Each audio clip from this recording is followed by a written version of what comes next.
आज किचन ओट्याचे काम सुरू झाले। इथे असा पडदा लावलेला आहे। या रूम मध्ये सर्व सामान ठेवलेलं आहे। इथे किचन ओट्याचं काम सुरू झालेलं आहे। कडाप्पा उभे करत आहेत।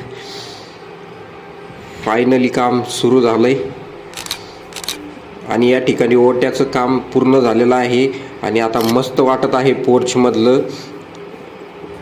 या ठिकाणी मी कटिंग करून आलेलो आहे। किती सुंदर दिसतोय मी, माझा लुक। मम्मी कामाकडे लक्ष देत आहे, काम कसं करतायत ते।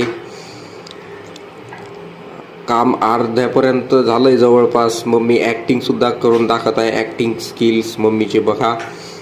इथे साईड पट्ट्या लावण्यासाठी साईड पट्ट्या घेऊन आलोय मी। यास इथे भिंतीला साईडने लावायच्या आहेत। खूप मस्त दिसेल ते। मम्मी निवांत गार्डन मध्ये बसलेली आहे आणि परत लक्ष द्यायला सुरुवात झालेली आहे कामाकडे। मी आलेलो आहे इथे फरशाचे बॉक्स वापस